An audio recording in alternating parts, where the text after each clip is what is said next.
1000 करोड़ रुपए अतिरिक्त दे करके, लेकिन जनता जनार्दन को राहत मिले इसके लिए कार्य कर रही है। तब हम लोग यहां पर इतने बड़े आयोजन के साक्षी बन पा रहे हैं, तब हम इस सुखद अनुभूति का एहसास कर पा रहे हैं, तब हम सुरक्षा का एहसास कर पा रहे हैं। और मैं इसीलिए कहना चाहूंगा, जब सुरक्षा का एहसास होता है कुछ लोग धैर्य खोने लगते हैं। बंधुओं और भाइयों, मैं आप सबसे कहना चाहूंगा, सम हो या विषम, किसी भी परिस्थिति में व्यक्ति को विषम परिस्थितियों में धैर्य नहीं खोना चाहिए, और जब अनुकूल वातावरण हो तब अनुशासन भी नहीं तोड़ना चाहिए, अनुशासन भी नहीं तोड़ना चाहिए। जो व्यक्ति इसका पालन करता है उसका भविष्य उज्जवल होता है। आज जब उत्तर प्रदेश में आपकी डबल इंजन की सरकार, एनडीए की डबल इंजन की सरकार, प्रधानमंत्री मोदी जी के नेतृत्व में, उनके मार्गदर्शन में सुरक्षा का, सुशासन का, सेवा का, इंडस्ट्रियलाइजेशन का एक मॉडल खड़ी कर रही है, बेटी और व्यापारी की सुरक्षा सुनिश्चित कर रही है, नौजवान के लिए नौकरी और रोजगार की गारंटी दे रही है, अन्नदाता किसान के चेहरे पर खुशहाली लाने का काम कर रही है, तब जब यह सब कुछ हो रहा है, कुछ लोग उस शांति को समृद्धि की ओर बढ़ने से रोकने के लिए अशांति पैदा करने के भी षड्यंत्र कर रहे हैं।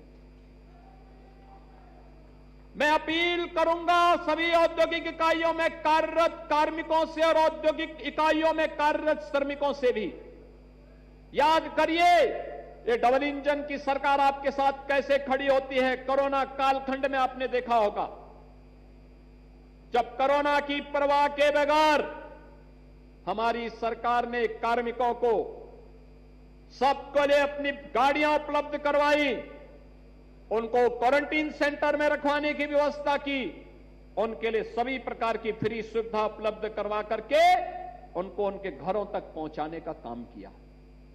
यह वही राज्य है जहां 2017 के पहले उद्योग तो नहीं लगता था, लेकिन जो उद्योग थे उसमें तालाबंदी जरूर होती थी। बेटी सुरक्षित नहीं थी, व्यापारी सुरक्षित नहीं था। ये मुजफ्फरनगर हो, शामली हो, मेरठ हो, बुलंदशहर हो, गाजियाबाद हो या मुरादाबाद, बहनों और भाइयों, यही स्थिति होती थी। पहचान का संकट हम सबके सामने खड़ा होता था। आज जब पहचान का संकट नहीं है, आज जब नौकरी और रोजगार मिल रही है, आप लोग पूछते ही नहीं थे। मुझे विश्वास, यानी 17 में जब हम लोग आए थे, उत्तर प्रदेश पुलिस में भर्ती करनी थी, कोर्ट का स्टे था, कोर्ट ने जो मानक तय किए थे, जो नियमावली तय करने के लिए कहा था कि आप इसके अनुसार भर्ती करिए, उससे पहले की सरकार नहीं करना चाहती थी, क्योंकि उनको भाई भतीजावाद करना था, उनका अपने लोगों को भरना था। हम लोग आए, मैंने पूछा भाई क्यों नहीं भर्ती हो रही है, मुझे बताया गया कोर्ट ने कुछ आदेश किया। मैंने कहा जो कोर्ट ने आदेश किया युवाओं के हित में तो करो, इसको लागू करो। मैंने कहा कितनी भर्ती हो सकती है, उन्होंने कहा हमारे पास ट्रेनिंग के इसलिए केवल 3000 की क्षमता है। आप सोचो 2017 में 3000, और अभी गत वर्ष हमने जो भर्ती की है 60,244 की। ये सभी 60,000 युवा यूपी का, जिसमें सर्वाधिक मुजफ्फरनगर और बागपत का नौजवान है, ये उत्तर प्रदेश के ही सेंटर में ट्रेनिंग ले रहा है और 20 तारीख को उनकी ट्रेनिंग पूरी हो रही है। 20 तारीख के बाद वह भी पुलिस का बिल्ला लगा करके यूपी पुलिस का पाठ बन करके अपनी ड्यूटी देगा थानों में, बेटी भी और नौजवान भी। यह है ताकत, जहां 3,000 नौजवानों के लिए ट्रेनिंग नहीं हो पाती थी, वहां 60,000 नौजवान एक साथ ट्रेनिंग ले रहे हैं। बहनों और भाइयों, ये तब हुआ जब प्रयास किया गया। और मैं इसीलिए कहना चाहूंगा, औद्योगिक अशांति पैदा करने वाले लोगों से सावधान रहें। मैं सभी उद्यमियों से भी इस बारे में अपील करूंगा, वे श्रमिकों के साथ, कार्मिकों के साथ सीधे संवाद करें।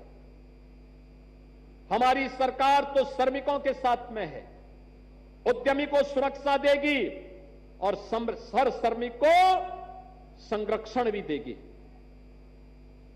उनका उचित मानदेय देगी। हमने ऑलरेडी गत वर्ष ही कारपोरेशन गठित कर दिया है और गठित कारपोरेशन के माध्यम से इसी महीने उसकी सिफारिश लागू होने वाली है, जिसमें हमारा सफाई कर्मचारी हो, आउटसोर्स में काम करने वाला कोई भी नौजवान, उसको न्यूनतम मानदेय की गारंटी होगी। उसको जो गारंटी सरकार देगी उतना पैसा उसके अकाउंट में जाएगा। कोई मीडिएटर उसके हक पे डकैती डालने का काम नहीं कर सकता है। और जब इस दिशा में कार्य किया जा रहा है, ये कार्य हम लोग केवल सरकारी भवनों पर ही और सरकारी विभागों पर लागू नहीं करने जा रहे हैं। अगले कदम के रूप में हम हर औद्योगिक संस्थान को भी उसके साथ जोड़ना चाहते हैं। हर श्रमिक को सामाजिक सुरक्षा देना चाहते हैं। हमने अभी शिक्षकों को, शिक्षा मित्रों को, अनुदेशकों को, रसोइयों को, आंगनबाड़ी और आशा वर्कर को भी 5 लाख की कैशलेस सुविधा उपलब्ध करवाई है, 5 लाख की। और धीरे धीरे करके हम लोग बीमा कंपनियों से बात कर रहे हैं, कुछ उद्योग जगत दे, कुछ सरकार दे। क्या हर श्रमिक को हम स्वास्थ्य की सुविधा उपलब्ध करवा सकते हैं जहां ईएसआई के हॉस्पिटल नहीं है? ईपीएफ की गारंटी देने की व्यवस्था करने की दिशा में आगे बढ़ रहे हैं। और इसके लिए हम लोगों ने प्रदेश के औद्योगिक विकास के आयुक्त को, जिसमें औद्योगिक विकास के एडिशनल चीफ सेक्रेटरी और प्रिंसिपल सेक्रेटरी लेबर को भी रखा है, उद्योग जगत के भी और श्रमिकों के प्रतिनिधियों को रखा है।